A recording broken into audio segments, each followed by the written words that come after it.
When, after the death of Ashton Doyne, but 3 months after, George Withermore was approached, as the phrase is, on the subject of a volume, the communication came straight from his publishers, who had been, and indeed much more, Doyne's own.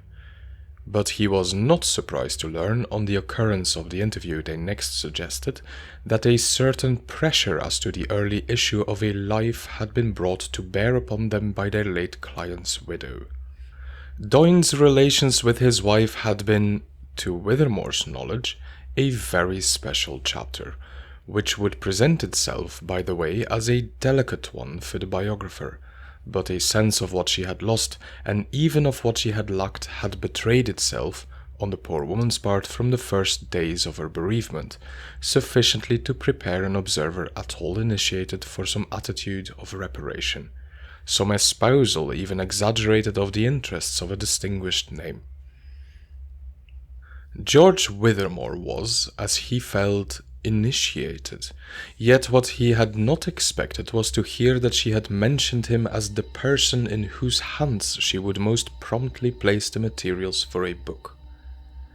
These materials, diaries, letters, memoranda, notes, documents of many sorts, were her property and wholly in her control, no conditions at all attaching to any portion of her heritage, so that she was free at present to do as she liked.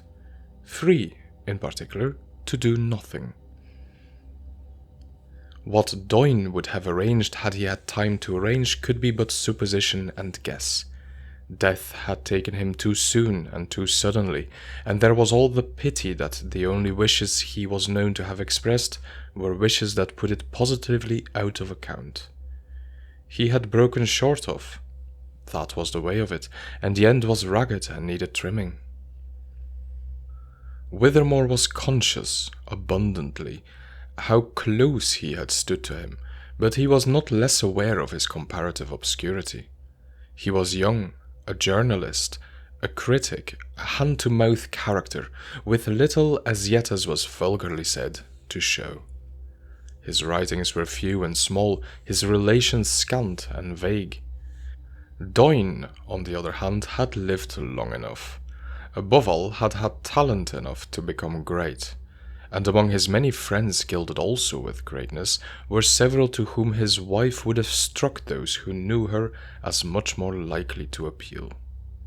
The preference she had, at all events, uttered, and uttered in a roundabout considerate way that left him a measure of freedom, made our young man feel that he must at least see her, and that there would be in any case a good deal to talk about.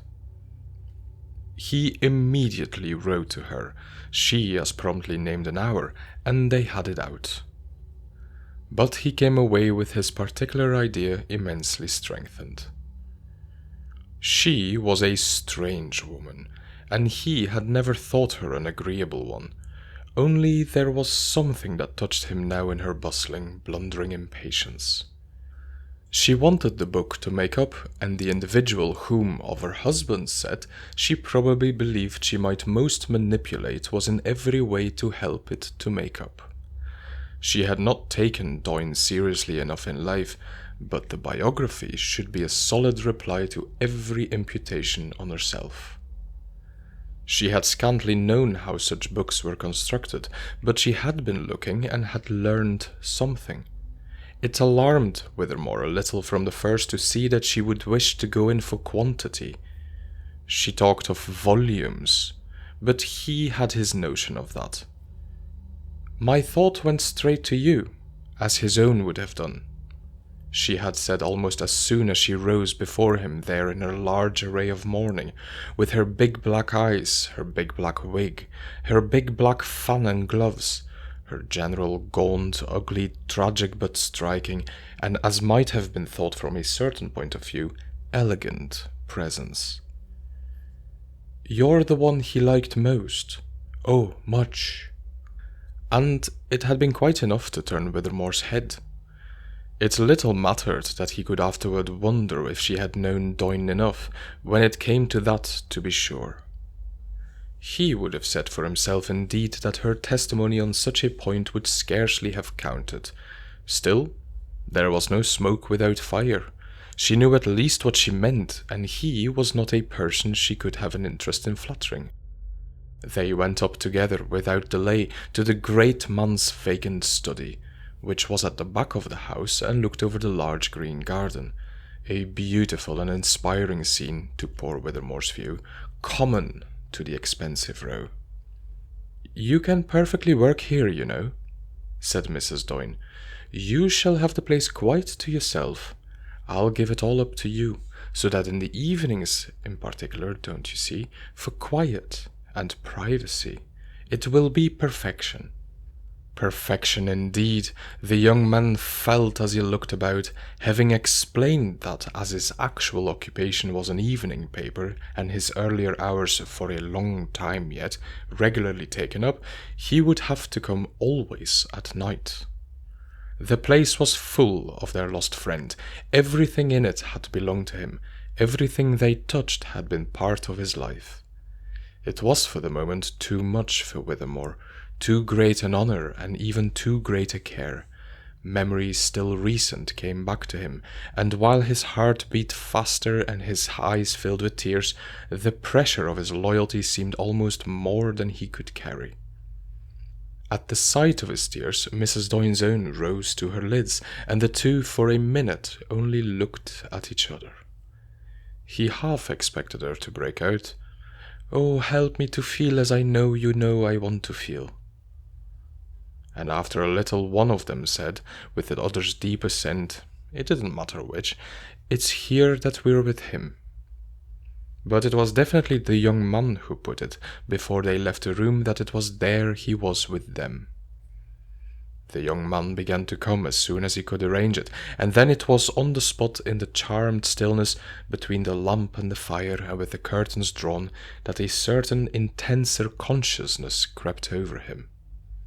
He turned in out of the black London November. He passed through the large hushed house and up the red carpeted staircase, where he only found in his path the whisk of a soundless trained maid, or the reach out of a doorway of Mrs. Doyne's queenly weeds and approving tragic face.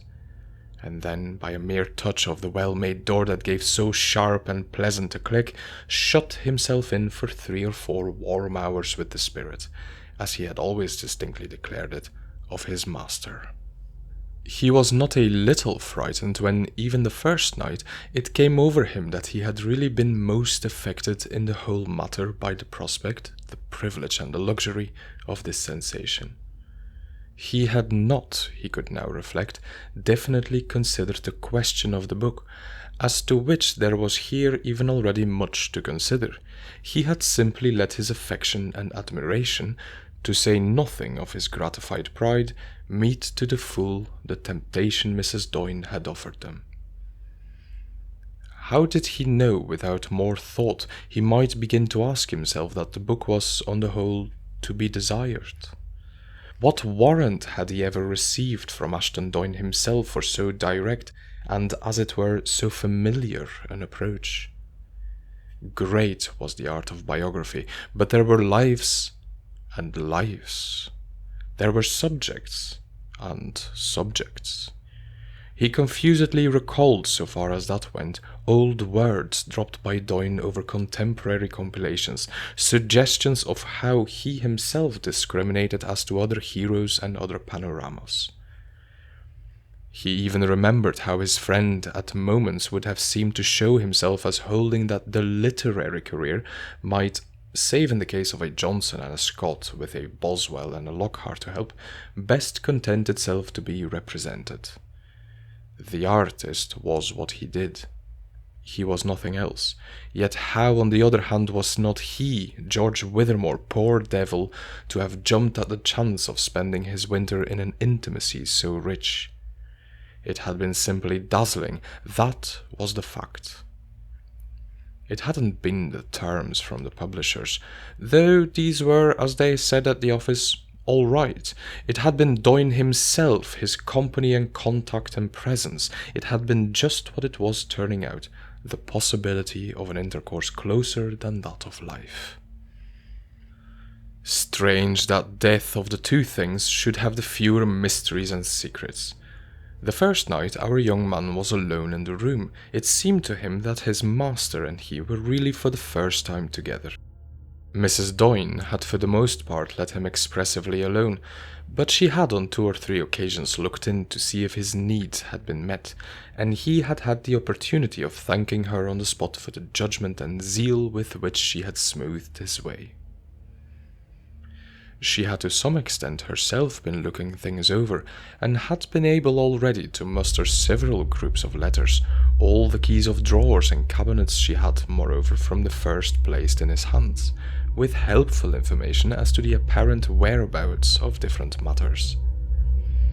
She had put him, in a word, in the fullest possible possession, and whether or no her husband had trusted her, she at least, it was clear, trusted her husband's friend. There grew upon Withermore, nevertheless, the impression that in spite of all these offices, she was not yet at peace, and that a certain unappeasable anxiety continued even to keep step with her confidence. Though she was full of consideration, she was at the same time perceptibly there. He felt her through a super-subtle sixth sense that the whole connection had already brought into play, hover in the still hours at the top of landings and on the other side of doors, gathered from the soundless brush of her skirts the hint of her watchings and waitings. One evening, when at his friend's table he had lost himself in the depths of correspondence, he was made to start and turn by the suggestion that someone was behind him. Mrs. Doyne had come in without his hearing the door, and she gave a strained smile as he sprang to his feet. "I hope," she said, "I haven't frightened you." "Just a little. I was so absorbed, it was as if, for the instant," the young man explained, "it had been himself." The oddity of her face increased in her wonder. "Ashton? He does seem so near," said Withermore. "To you too." This naturally struck him. "He does then to you?" She hesitated, not moving from the spot where she had first stood, but looking round the room as if to penetrate its duskier angles. She had a way of raising to the level of her nose the big black fan which she apparently never laid aside, and with which she thus covered the lower half of her face, her rather hard eyes above it, becoming the more ambiguous. "Sometimes." "Here," Withermore went on, "it's as if he might at any moment come in. That's why I jumped just now. The time is so short since he really used to. It only was yesterday. I sit in his chair, I turn his books, I use his pens, I stir his fire, exactly as if learning he would be presently back from a walk. I had come up here contentedly to wait. It's delightful. But it's strange." Mrs. Doyne, still with her fan up, listened with interest. "Does it worry you?" "No, I like it." She hesitated again. "Do you ever feel as if he were, quite personally in the room?" "Well, as I said just now," her companion laughed, "on hearing you behind me, I seemed to take it so. What do we want after all?" he asked, "but that he shall be with us." "Yes, as you said he would be, that first time." She stared in full assent. "He is with us." She was rather portentous, but Withermore took it smiling. "Then we must keep him. We must do only what he would like." "Oh, only that, of course, only. But if he is here..." And her somber eyes seemed to throw it out in vague distress over her fan.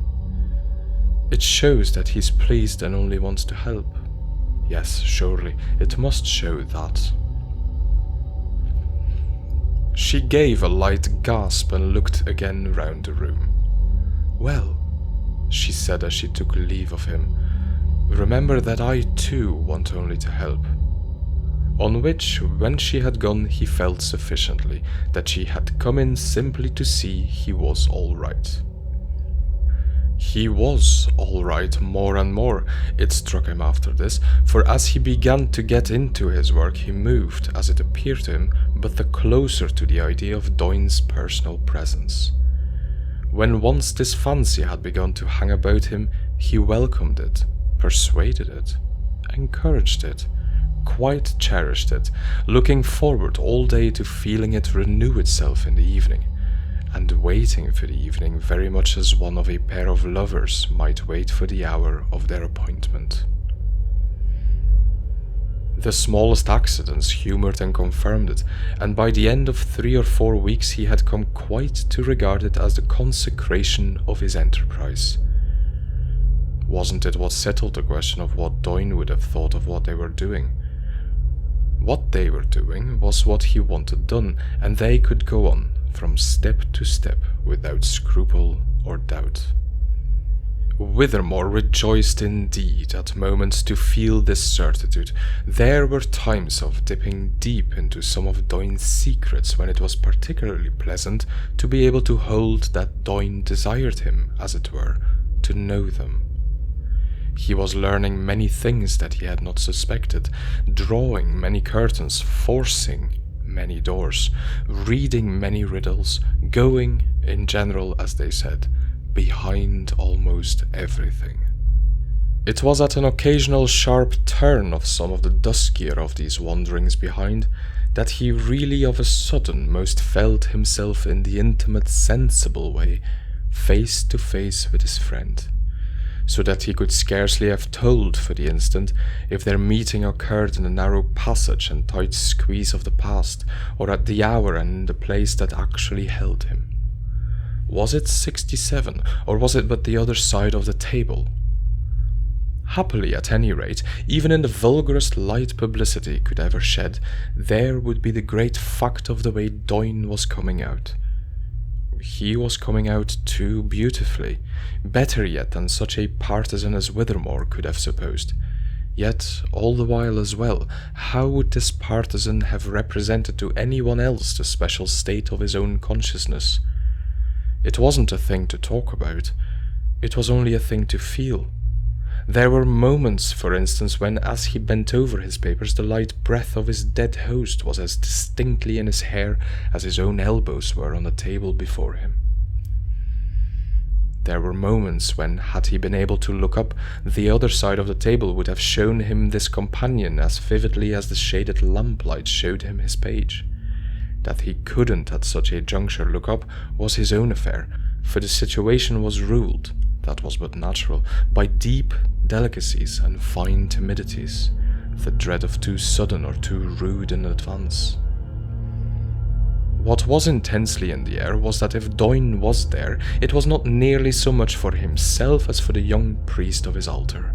He hovered and lingered, he came and went, he might almost have been, among the books and the papers, a hushed, discreet librarian, doing the particular things rendering the quiet aid, liked by men of letters. Withermore himself, meanwhile, came and went, changed his place, wandered on quests either definite or vague, and more than once, when taking a book down from a shelf and finding in it marks of Doyne's pencil, he got drawn on and lost.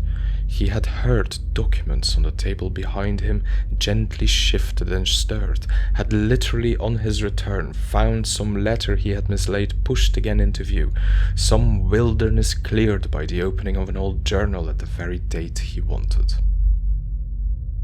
How should he have gone so, on occasion, to the special box or drawer, out of 50 receptacles that would help him, had not his mystic assistant happened in fine provision to tilt its lid or to pull it half open in just a manner that would catch his eye?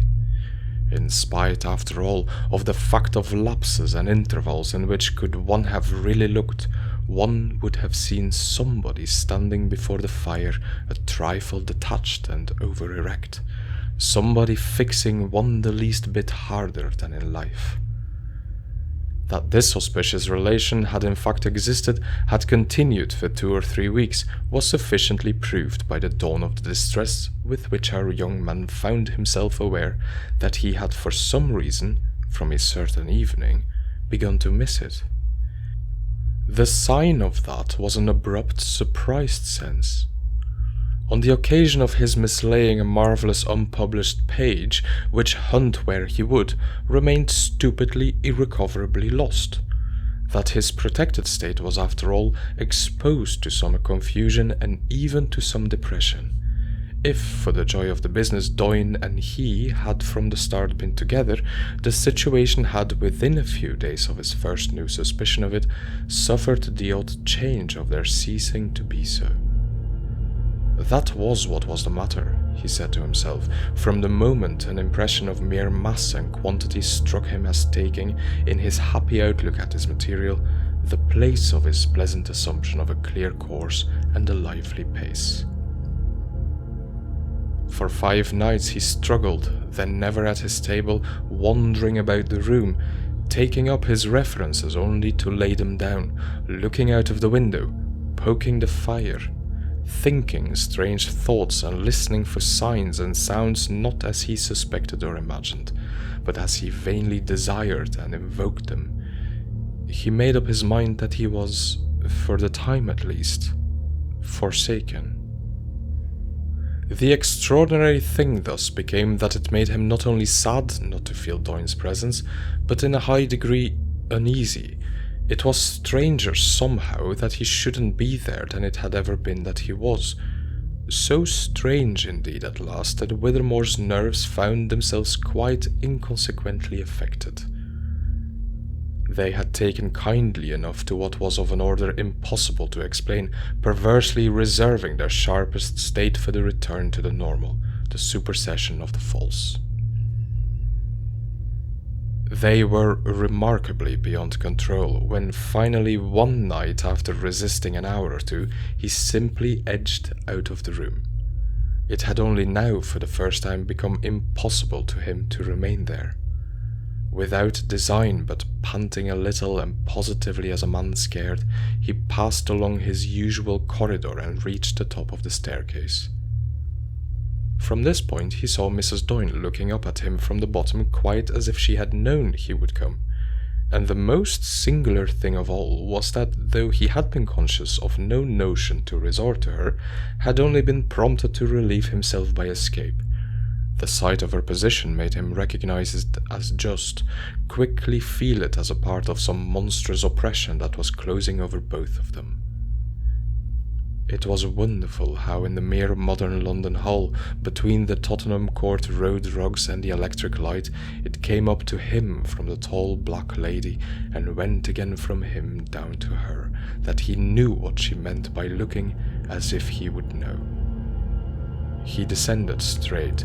She turned into her own little room, and there, the next thing with the door shut, they were, still in silence and with queer faces, confronted over confessions that had taken sudden life from these 2 or 3 movements.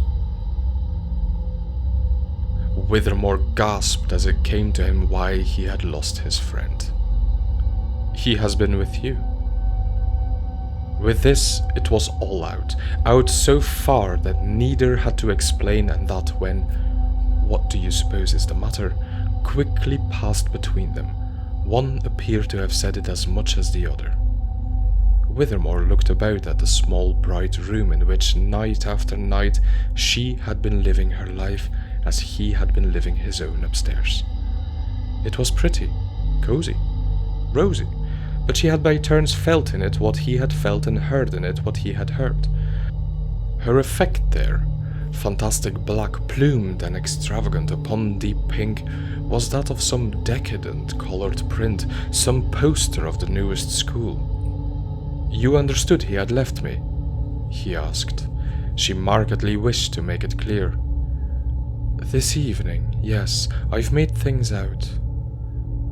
"You knew, before, that he was with me?" She hesitated again. "I felt he wasn't with me, but on the stairs." "Yes?" "Well, He passed more than once. He was in the house and at your door. Well, he went on as she once more faltered. If I stopped, I could sometimes tell, and from your face, she added. Tonight, at any rate, I knew your state. And that was why you came out? I thought you'd come to me. He put out to her on this his hand, and they thus for a minute in silence held each other clasped. There was no peculiar presence for either now, nothing more peculiar than that of each for the other. But the place had suddenly become as if consecrated, and Withermore turned over it again his anxiety. What is then the matter? I only want to do the real right thing, she replied after a moment. And are we not doing it? I wonder. Are you not? He wondered too.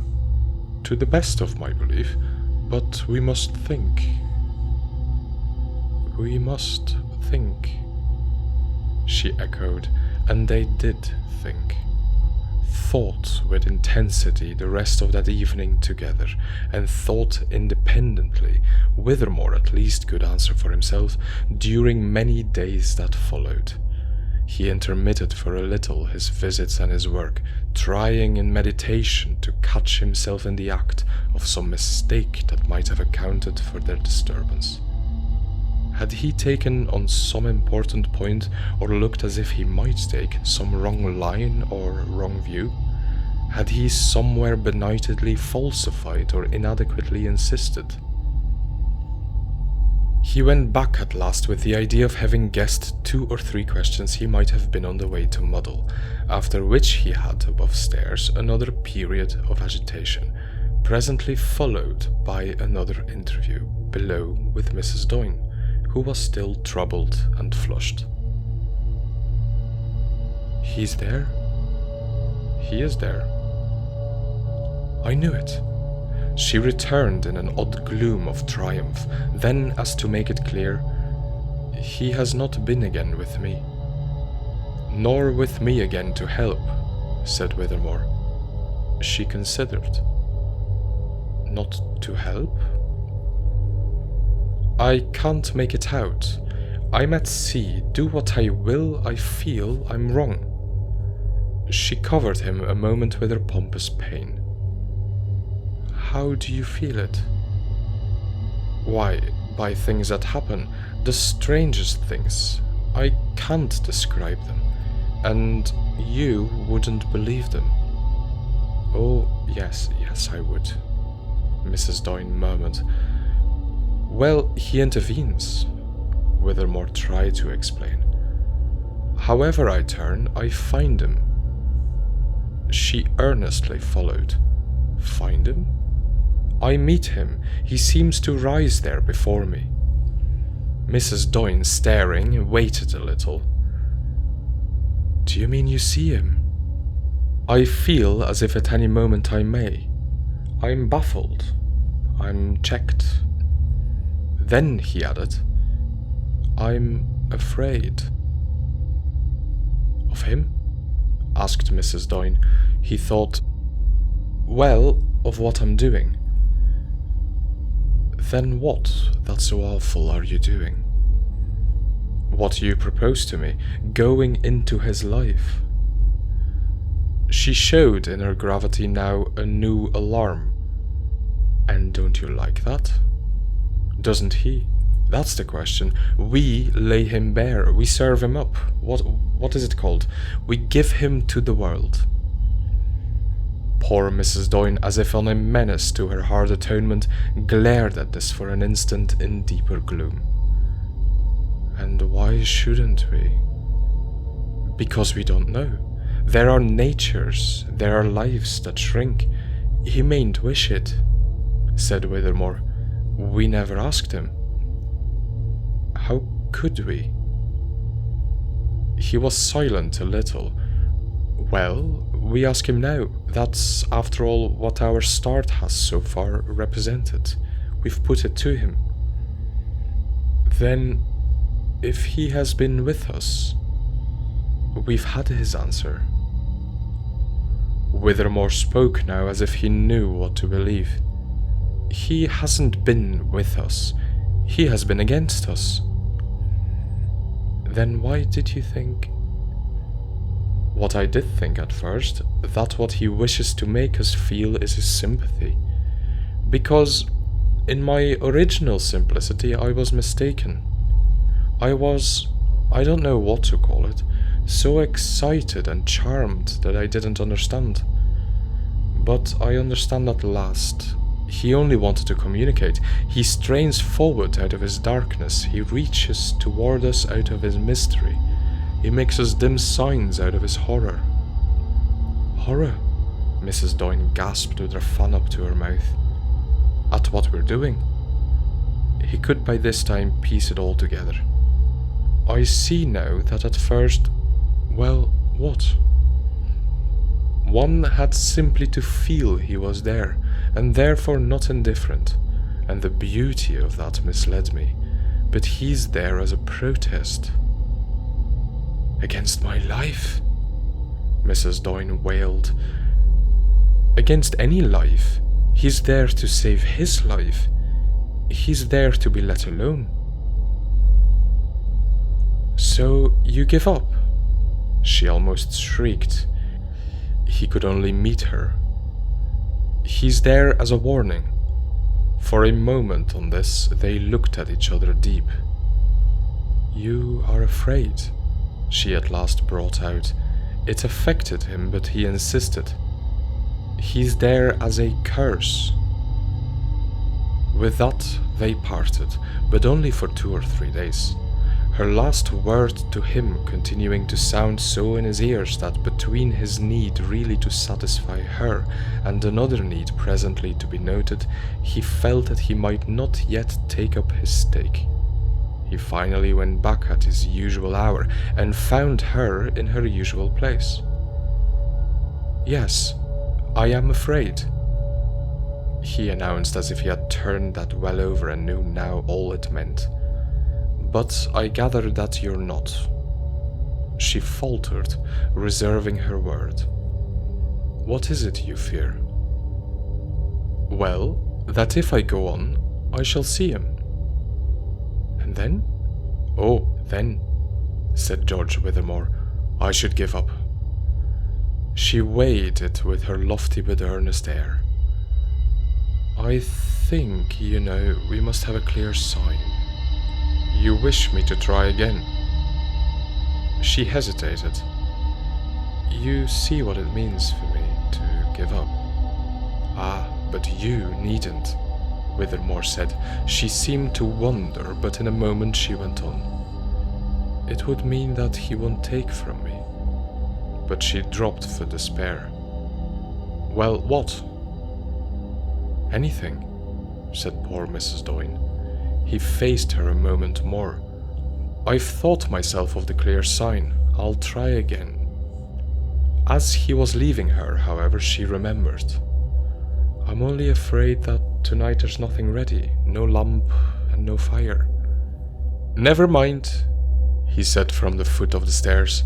I'll find things. To which she answered that the door of the room would probably at any rate be open, and retired again as if to wait for him. She had not long to wait, though. With her own door wide and her attention fixed, she may not have taken the time quite as it appeared to her visitor. She heard him after an interval on the stair, and he presently stood at her entrance, where, if he had not been precipitate, but rather as to step and sound backward and vague, he showed at least as livid and blank. I give up. Then you've seen him? On the threshold, guarding it. Guarding it? She glowed over her fan. Distinct? Immense, but dim, dark, dreadful, said poor George Withermore. She continued to wonder. You didn't go in. The young man turned away. He forbids. You say I needn't, she went on after a moment. Well, then, Need I? See him? George Withermore asked. She waited an instant. Give up. You must decide. For himself, he could at last but drop upon the sofa with his bent face in his hands. He was not quite to know afterwards how long he had sat so. It was enough that what he did next know was that he was alone among her favorite objects. Just as he gained his feet, however, with this sense and that of the door standing open to the hall, he found himself afresh confronted in the light, the warmth, the rosy space, with her big black perfumed presence. He saw at a glance as she offered him a huger, bleaker stare over the mask of her fan that she had been above, and so it was that for the last time they faced together their strange question. You've seen him? Withermore asked. He was to infer later on from the extraordinary way she closed her eyes and, as if to steady herself, held them tight and long in silence, that beside the unutterable vision of Ashton Doyne's wife, his own might rank as an escape. He knew before he spoke that all was over. I give up,